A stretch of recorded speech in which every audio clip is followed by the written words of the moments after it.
Two animals that are highly adapted and in the big category, big in themselves and big in the way that they impact the environment around them, their adaptations, how they impact other animals, and how they change the environment that they live in.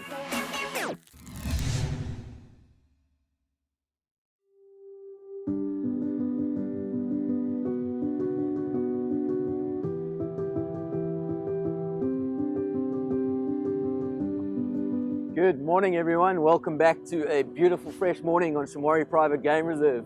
Beautiful out in the bush this morning, and I thought a great way to spend the morning with you is looking at some of the bigger facts out there. I think one or two of the good record holders and some of their interesting adaptations, not only with the animal themselves, but what they do in the bush is going to be quite interesting, so stick around. So imagine being the biggest land mammal on Earth, what that means. Imagine the impact you have on your environment. And we're talking about the African elephant. They are the engineers of the bush. Everything that they do has an impact on their environment. And where I'm sitting right now is a perfect example of that. Have a look at this. So where I'm standing right now is flat ground. It's level all around me, except where I am right now, which is the big hole. And you can see on the inside here, and even over here, there's an elephant footprint in the mud.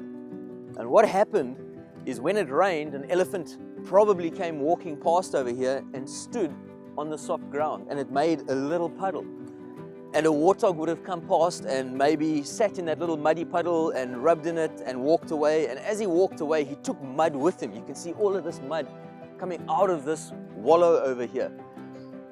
And every time it rains, the fact that animals are coming to it and drinking and rolling in it and moving around there, it makes the sand particles even finer, and it collects a fine silt, which means it's holding water better and better for longer and longer, which means more and more animals are coming to it. And every time they do, they take more and more mud away with them, and so it gets deeper and deeper and larger until eventually you can have some semi-permanent pans and dams that start forming, and all because of the footprint of an elephant. So we had a little bit of rain about 2 weeks ago. There's some oldish elephant dung coming towards this area over here. There's a big elephant footprint over here. See that nice big round footprint with all the mud that's getting splashed out as that animal was using this little, if it wasn't drinking water, at least it was a fun place to have a mud wallow. And as he did that, he would have taken a good couple of kilograms of this mud out with him, and so made it just that little bit larger. Imagine what 30 elephants will do when they come down and play in a mud wallow like this. Within a few years, these types of places can get really, really big.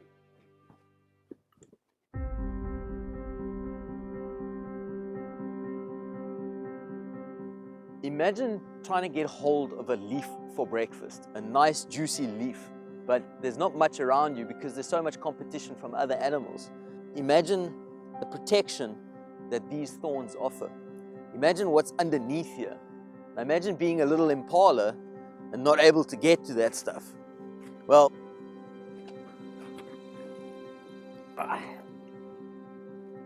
that's just a bit difficult, but have a look over here. So there's freshly broken evidence from the root or base of a tree, and there's the tree over there. It's massive. But look at what that tree was protecting. There's a massive amount of this really nutritious ribbon bush that an elephant wanted to get to. There wasn't much vegetation around there, but there was this really nicely protected vegetation that was protected by the thorns of that acacia tree. That elephant is strong enough, big enough, and powerful enough to just take that whole tree, throw it out the way, get what he wanted underneath. So again, another example of how the elephant's size allows it to be an engineer of the bush and how its behavior affects other animals. So if we're talking about a big animal like an elephant, surely we have to talk about its big diet. An elephant needs to spend about 16 hours per day busy feeding for two reasons. Number one, it's really big, so it needs a lot of food. They need to eat about 6% of their total body weight per day in wet vegetation just to survive. Another reason for that is their digestive system is notoriously poor. They're only digesting roughly about 40% of what they eat. The rest of it just passes through. The result of that is also, from an environmental point of view, huge. So elephants are the largest non-ruminant animal that you get. A non-ruminant is, well, the opposite of a cow. A ruminant animal regurgitates the cud, chews it, and then swallows again. An elephant just swallows the food and then digests it. So if you weigh 5 or 6 tons, like a really big elephant bull could weigh, that means you're eating roughly about 300 kilograms of vegetation per day. That also equates to a lot of dung. Elephants will sometimes defecate over 10 times per day, which equates to about 40 tons of manure or elephant dung per elephant per year. That's a lot of compost. Another benefit for the environment is that's a food source for a lot of animals. Things like dung beetles, things like guinea fowls and francolins will go to that elephant dung and scratch through it to get to dung beetles and other larvae and grubs and that. It's just one intricate web of connectivity. Elephants are also really water-dependent animals. They have to drink every single day, and they will trek vast distances just to get to water. An elephant's trunk can hold over 8 to 10 liters of water per slurp to put water into their mouths, and they'll drink about 200 liters of water per day for an adult elephant. Imagine a herd of 30 elephants. That's over 6,000 liters of water a day just for a herd of elephants. Ecologically, that's massive.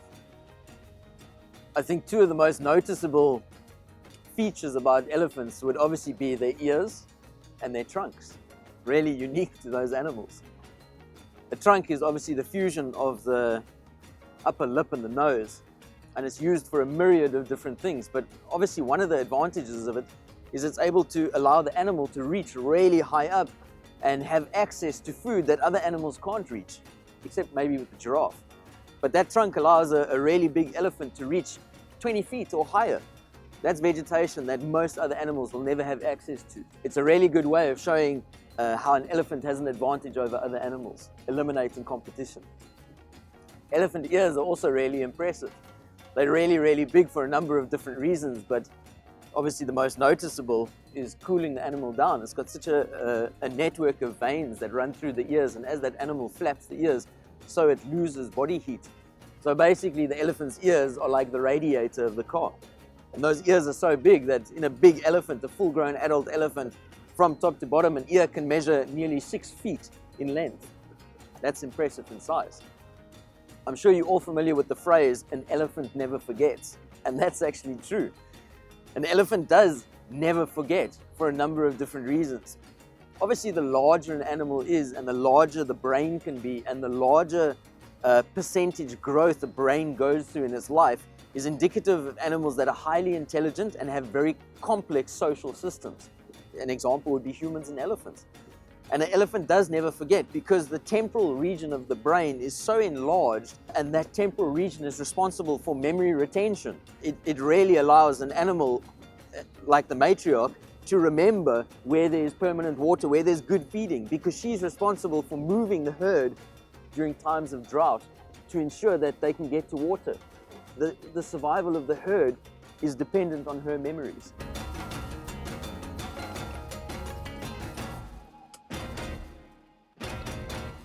Another good fact from elephants is they have the world's longest eyelash. It's over 5 inches in length. And that's really important to protect their eyes from all of this type of vegetation as they're moving through the bush. Those eyelashes really provide a protective function. The next big we're going to be dealing with is big upwards, and that's the giraffe, the world's tallest land mammal. The tallest one ever recorded was 5.9 meters tall. That's over 20 feet tall.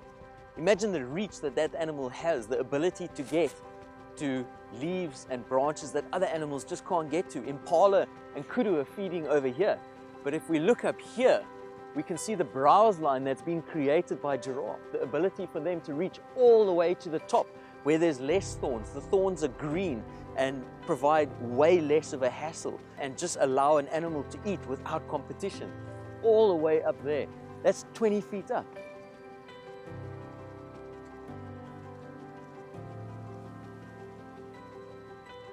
So what do I and a giraffe have in common? Well, besides the fact that we're both mammals, warm-blooded, all of that type of stuff, structurally we look massively different. But exactly the same as all mammals, we have 7 net vertebrae. Well, there is 1 or 2 exceptions. Things like sloths and dugongs or manatees, they don't, but Otherwise, all mammals have 7 neck cervical vertebrae. I have 7 and so does a giraffe, except theirs are just way bigger, way longer.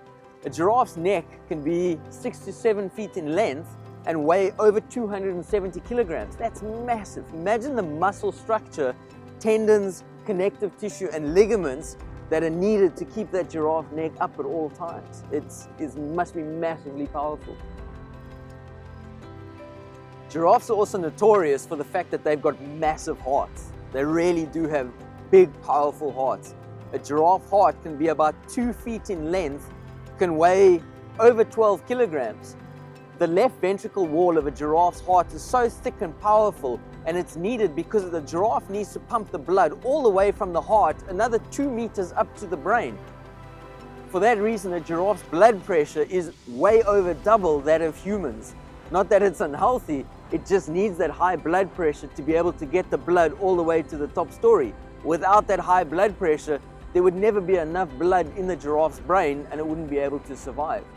The opposite is also true, that when a giraffe needs to go down to drink, that high blood pressure could actually be fatal to the giraffe. So it has to have all of these checks and balances in place, like one-way valves, connective tissue, and a reek metabolite system that disperses the blood pressure to stop that massive blood force from reaching the brain with direct force. It dissipates it before it hits the brain and would allow the giraffe to drink safely.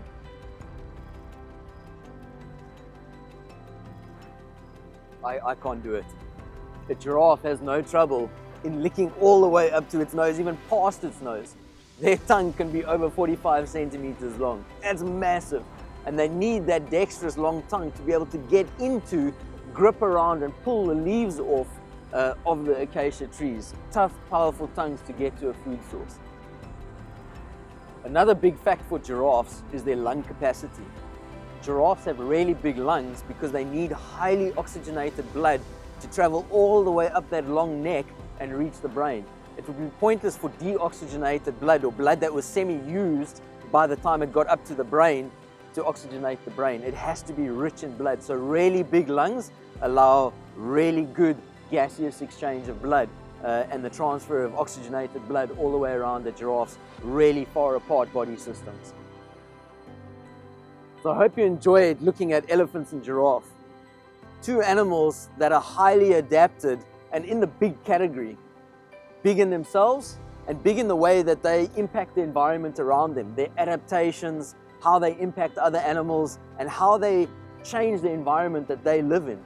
So I hope you enjoyed it this morning. I hope you learned something. Smash the like, subscribe to us, leave a comment if you want to see something else or learn something else, and we hope to see you soon. Stay safe.